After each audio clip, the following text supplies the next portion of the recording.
Hello computer students में आपका स्वागत है दोस्तों। आज के इस वीडियो में यूपी स्कॉलरशिप का फॉर्म भरने वाले हैं। आप किसी भी क्लास में पढ़ रहे हो, 9th 10th high school, inter, BA BSc या ग्रेजुएशन लेवल, आईटीआई, पॉलिटेक्निक, कुछ भी, सबका प्रोसेस सेम होता है। अभी देखेंगे इनकम सर्टिफिकेट किसका अपलोड करना है, विथ प्रूफ देखेंगे, उसको हम क्लियर करेंगे। सबसे पहले आपको बताते हैं कि आपको इस वेबसाइट पर आने के लिए स्कॉलरशिप के गूगल क्रोम ब्राउजर पर जाना होगा, टाइप करना है यूपी स्कॉलरशिप। तो जैसे ही आप इंटर करेंगे तो आपके सामने कुछ इस तरह की वेबसाइट खुलेगी, scholarship.up.gov। लिंक डिस्क्रिप्शन बॉक्स में डाल देंगे, डायरेक्ट आप वहां पे आ सकते हैं या इस पर क्लिक करेंगे लिंक पर तो भी आप इसके पोर्टल पर पहुंच जाएंगे। आप देख सकते हैं इस पोर्टल पे आ चुके हैं। सबसे पहले मैं आपको बता दूं कि इनकम सर्टिफिकेट बहुत इशू होता है, किसका अपलोड होगा, तो विद प्रूफ आप देख लीजिए खुद से कि किसका अपलोड होना है, फिर उसके बाद डिसाइड करिएगा। तो यहाँ पे दिखाते, जैसे मैं एक बच्चे का दिखा देता हूँ। जैसे कि स्कॉलरशिप भरने के बाद जो फाइनल प्रिंट आउट होता है, जैसे कि 9-10 के बच्चे का यहाँ पे आप देख सकते हैं, तो उसमें जो नीचे लिखा होता है, यानी जो पिछले वर्ष में भरा था तो उसमें क्या लिखा था, नीचे जो शैक्षणिक संस्थान में जो डॉक्यूमेंट जमा होते हैं उसमें देखिए नीचे क्या क्या डॉक्यूमेंट्स लिखे हैं। पहला, आवेदक के माता पिता या अब्लिक अभिभावक के आय प्रमाण की छाया प्रति, यानी कि आवेदक के माता पिता अभिभावक के आय प्रमाण की छाया प्रति, क्योंकि बच्चा तो पढ़ रहा होता है तो आय इनकम जाहिर सी बात है कि माता पिता की ही होती है। तो यहाँ पे लिखा भी है कि माता पिता का। और देखिए जात के केस में आवेदक का जात प्रमाण पत्र आप लगा सकते हैं, यानी कि स्टूडेंट का जात प्रमाण पत्र लगा सकते हैं, बट आय के केस में माता पिता का लगाएं तभी मतलब सही रहेगा। बाकी मैंने पिछले मतलब साल भरा था, बच्चे का लगा दिया था, स्कॉलरशिप आ गई। अब देख सकते हैं एक गवर्नमेंट पॉलिटेक्निक के स्टूडेंट का है तो यहाँ पे भी उसके सेम उसी तरह से लिखा है, आवेदक के माता पिता या अभिभावक का आय प्रमाण पत्र इस तरह से लिखा है।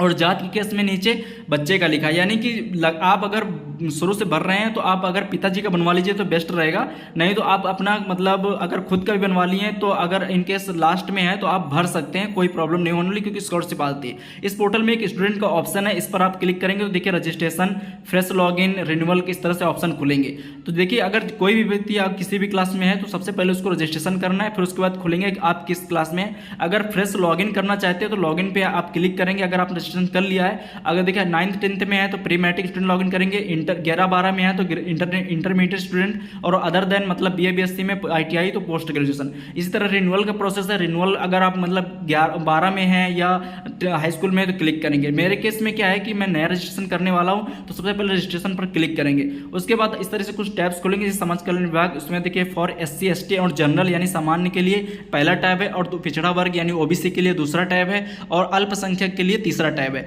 तो मेरे केस में क्या है कि मैं अभी जैसे कि दिखाने वाला हूँ पिछड़ा वर्ग के लिए, तो आप यहाँ पे आएंगे इस टैब पे। अगर 9th 10th में कोई बच्चा है नया तो उसमें प्री मैट्रिक, अगर 11-12 का है तो इंटर पोस्ट मैट्रिक, उसके बाद अगर ग्रेजुएशन आईटीआई पॉलिटेक्निक का है तो post matric, other than intermediate वाले में क्लिक करना है। तो मेरे केस में 11-12 का है तो पोस्ट मैट्रिक इंटरमीडिएट पे क्लिक करता हूँ। आपके सामने कुछ इस तरह का फॉर्म खुल जाएगा, आप देख सकते हैं कि यानी कि 2024-25 के लिए इस तरह से आ गया है, और 11-12 में अध्ययन छात्रों के लिए। सबसे पहले आपको क्या करना है, यहाँ पे स्टूडेंट का डिस्ट्रिक्ट सेलेक्ट कर लेना है, जिस भी डिस्ट्रिक्ट में स्टूडेंट है या जहाँ से पढ़ रहा है उसको आपको सेलेक्ट कर लेना है। नीचे लिखा है यानी अध्ययनरत, उसके बाद शिक्षण संस्थान, उसके स्कूल का नाम सेलेक्ट कर लेना है, और यहाँ पे जाति सेलेक्ट कर लेनी है, फिर आपको धर्म यहाँ पे सेलेक्ट कर लेना है। उसके बाद छात्र का नाम, जो उसके मतलब अगर 11th का है तो स्टूडेंट का जो मार्कशीट 10th में हो उसके हिसाब से एज पर आधार के आप यहाँ पे नाम डाल दीजिए जो उसके ID पे है। उसके बाद मोबाइल नंबर आपको यहाँ पे डालना होगा, तो मैं बाद में डाल दूंगा। उसके बाद नीचे आइएगा हाई स्कूल का उत्तीर्ण करने का वर्ष, अगर 11 का स्टूडेंट है, क्योंकि मैं 11 वाले का दिखा रहा हूँ भर के, तो यहाँ पे देखिए उसका हाई स्कूल का मैं डाल दिया हूँ, यूपी बोर्ड से उसने किया। फिर उसके बाद अनुक्रमांक आप पहले टैब से नहीं दूसरे टैब से मैं यहाँ पे अनुक्रमांक भरेंगे हाई स्कूल का, क्योंकि स्टूडेंट जो बच्चा है वो क्लास 11 में पढ़ रहा है। ठीक है, स्वनिर्मित पासवर्ड में आप यहाँ पे एक पासवर्ड बना लीजिएगा और उसको डायरी पे नोट कर लीजिएगा, अभी लॉगिन करने पर काम आएगा। फिर नीचे इस तरह से एक कैप्चा फिल करने के लिए है, पासवर्ड इंटर करने के बाद दोबारा कन्फर्म करने के बाद कैप्चा फिल करेंगे, फिर जनरेट OTP पर क्लिक करेंगे। जैसे जनरेट OTP पर क्लिक करेंगे तो जो बच्चे का मोबाइल नंबर आपने डाला है आधार से रजिस्टर्ड होगा तो बहुत सही रहेगा। उसके बाद OTP जाएगा, आप सबमिट करेंगे कैप्चा फिल करके, तो आप देख सकते हैं कि रजिस्ट्रेशन नंबर इस तरह से आ गया है। एक नीचे प्रिंट का ऑप्शन है, प्रिंट कर सकते हैं या रजिस्ट्रेशन नंबर कॉपी कर सकते हैं। अब फिर से उसी टाइम होम टैब पर क्लिक करके फिर से आएंगे स्टूडेंट पर, फिर रजिस्ट्रेशन हो चुका है, अब हम फ्रेश लॉगिन पर क्लिक करेंगे। जैसे कि रजिस्ट्रेशन हो चुका है तो फ्रेश लॉगिन पर क्लिक करेंगे, पोस्ट मैट्रिक पे वहां पर क्लिक करेंगे, इंटरमीडिएट वाले बीच में क्लिक करेंगे, ITI नीचे वाले क्लिक करेंगे। तो इंटरमीडिएट का था तो स्टूडेंट पर क्लिक करेंगे। जैसे क्लिक करेंगे नवीन यहाँ पे खुलेगा, तो जो रजिस्ट्रेशन नंबर था आपको यहाँ पे टाइप कर देना है।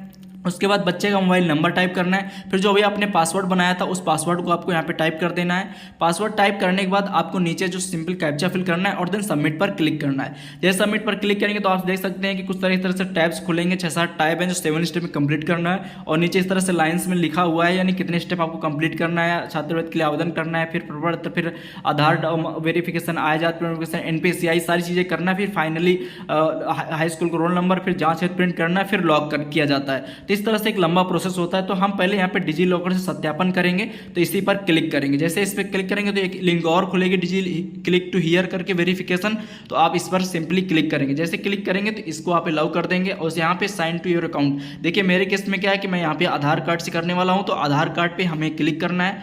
अब बच्चे का सिंपली यहाँ पे आधार कार्ड नंबर डाल देना है। आधार कार्ड नंबर डालने के बाद आपको क्या करना है, नेक्स्ट पर क्लिक करना है। अभी बताते हैं कि अगर आप पिन इन का इशू आ रहा है तो क्या करेंगे। आपको नेक्स्ट करना है, फिर एक OTP जाएगा बच्चे के आधार से रजिस्टर्ड मोबाइल नंबर पर, उसको यहाँ पे डाल देना है, वेरीफाई एंड सबमिट पर क्लिक करना है।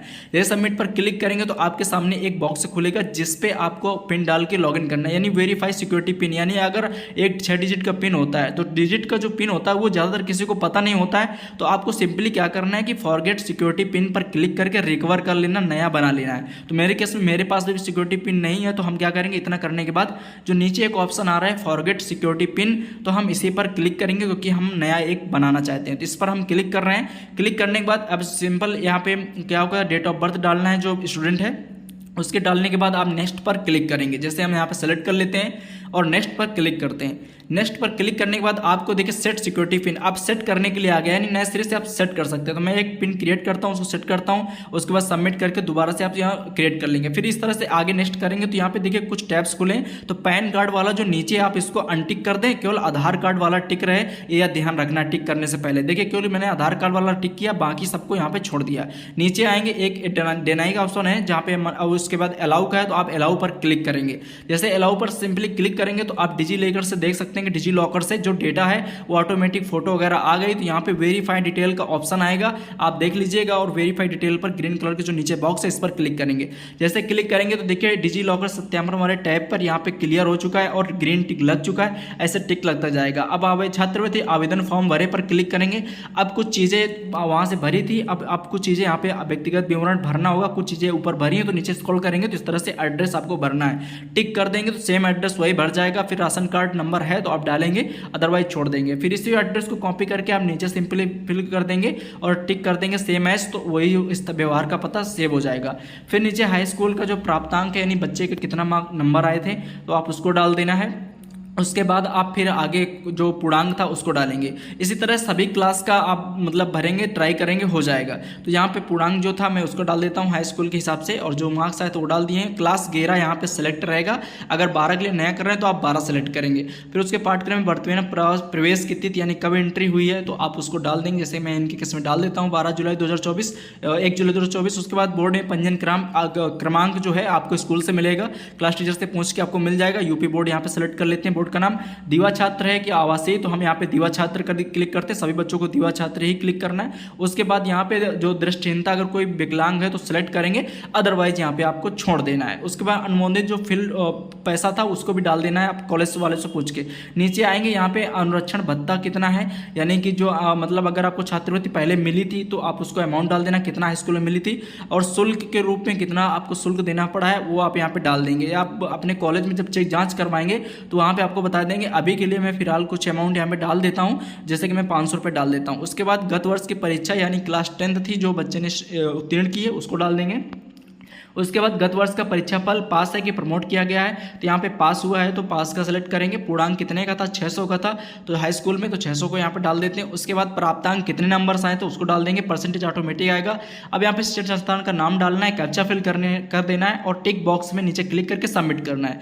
जैसे सबमिट करेंगे तो आपके देखिए आपके आवेदन पत्र की प्रविष्टियाँ सफलतापूर्वक भरी गई हैं, इसका मैसेज आएगा। अब यहाँ पे आपको होम टैब पर क्लिक करना है। इस तरह से होम टैब पर जैसे क्लिक करेंगे देखिए ये जो आवेदन पत्र का था वो भी भर गया, और फोटो अपलोड करे वाला जो ऑप्शन था वो ऑटोमेटिक हो चुका है, भर चुका है, फोटो अपलोड हो गई। अपलोड नहीं करना है। आवेदन पत्र को संशोधित करने के लिए आप यहाँ पे क्लिक कर सकते हैं, गलती हुई नहीं तो आय एवं जाति प्रमाण पत्र के लिए आप यहाँ पे वेरीफाई में क्लिक करेंगे। तो सिंपली यहाँ पे आय प्रमाण पत्र क्रमांक डालना है, जैसे कि यहाँ पे मैं उनके पिता का जैसे डाल देता हूँ, और आप चाहें तो बच्चे का अगर हो तो बच्चे का भी डाल, मैंने बता दिया किसका डालना है, लेकिन फादर का डालिए बेस्ट रहेगा। इसके बाद कैप्चा फिल करेंगे, सबमिट पर क्लिक करेंगे तो आप यहाँ पे नेम वगैरह जो आएगा उनके फादर्स का चेक कर लीजिएगा। वेरीफाई इनकम डिटेल पर आप नीचे यहाँ पर क्लिक करिएगा। जैसे क्लिक करेंगे तो ई डिस्ट्रिक्ट डाटा से आय प्रमाण पत्र सफलतापूर्वक मिलान किया गया। कभी कभी सर्वर किसी से गलत टिक आ जाता है, लेकिन यहाँ पे ग्रीन कलर टिक होगा।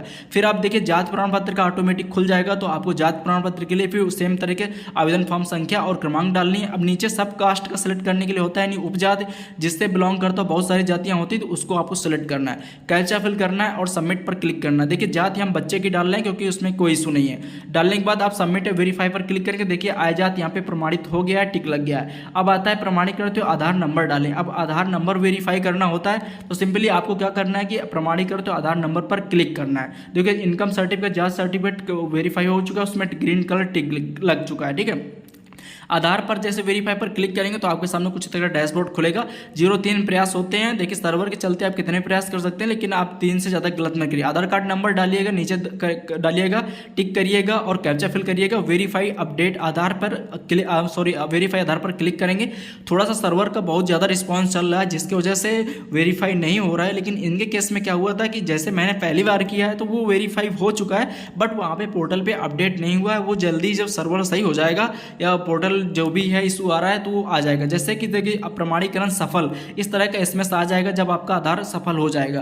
तो हम क्या करते हैं, यहाँ पे दोबारा कुछ नहीं करते, सफल हो चुका है तो हम होम टैब पे वहाँ पे जाते हैं, यानी फिर से वहाँ पे क्लिक करते हैं। जैसे कि बैक आके यहाँ पे जो होम टैब है इस पर क्लिक करते हैं। देखिए अभी इनका सफल हो चुका है, लेकिन यहाँ पे शो नहीं हो रहा है, इसलिए आगे के टैब्स नहीं खुल रहे हैं। अब सर्वर का इशू है जिसकी वजह से यहाँ पे नहीं हो रहा। मैंने दोबारा से ट्राई किया, चेक किया, फिर वेरीफाई आधार किया, फिर जैसे किया तो Aadhaar server is busy, please try again later, इस तरह का मैसेज आ रहा है। काफ़ी मतलब मैं 2-4 दिन से वेट कर रहा हूँ, लेकिन जब भी मैं ट्राई करता हूँ तो यही इशू आ रहा है। आप नाइट में ट्राई करिए, डे में ट्राई करिए, या कभी मतलब आउट टाइम में ट्राई करिए, तो हो सकता है आपका सर्वर सही चल रहा हो तो उतने समय आपका आधार वेरीफाई हो जाए। तो कुछ इस तरह से हमने ट्राई किया, लेकिन अभी आगे के स्टेप नहीं हो रहे हैं। आप देख सकते हैं कि इसके बाद फिर NPCI करना है, फिर हाई स्कूल नंबर प्रमाणित करना है, फिर जांच विद प्रिंट करना है, फिर फाइनल लॉक करना है। मैंने जितने प्रयास किए आधार को वेरीफाई करने के लिए, सब में यहाँ पे कुछ ना कुछ इशू आ गया। तो आई होप आपने आप सब कुछ क्लियर कर दिया है। अगर इसके आगे मेरा कंप्लीट होता है तो हम आपको वीडियो बना के जरूर डाल देंगे कि हाँ आधार की साइट प्रॉपर चल रही है। मिलते के लिए किसी अगले वीडियो में। Thanks for watching and